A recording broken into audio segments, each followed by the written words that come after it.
Joshua, chapter 11.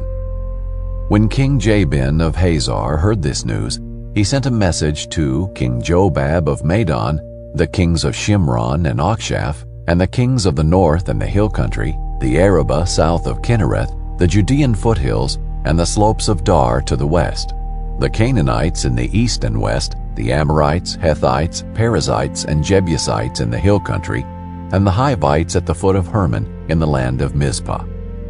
They went out with all their armies, a multitude as numerous as the sands on the seashore, along with a vast number of horses and chariots. All these kings joined forces.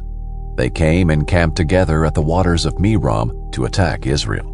The Lord said to Joshua, "Do not be afraid of them, for at this time tomorrow I will cause all of them to be killed before Israel. You are to hamstring their horses and burn their chariots." So Joshua and all his troops surprised them at the waters of Merom and attacked them.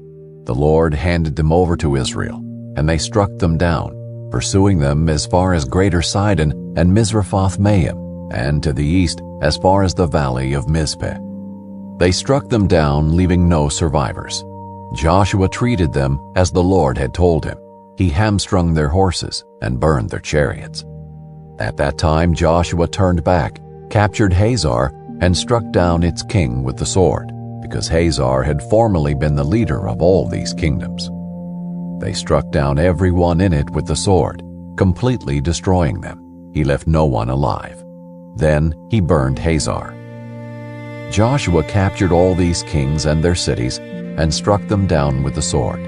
He completely destroyed them, as Moses the Lord's servant had commanded. However, Israel did not burn any of the cities that stood on their mounds except Hazor, which Joshua burned. The Israelites plundered all the spoils and cattle of these cities for themselves, but they struck down every person with the sword until they had annihilated them, leaving no one alive. Just as the Lord had commanded his servant Moses, Moses commanded Joshua. That is what Joshua did, leaving nothing undone of all that the Lord had commanded Moses.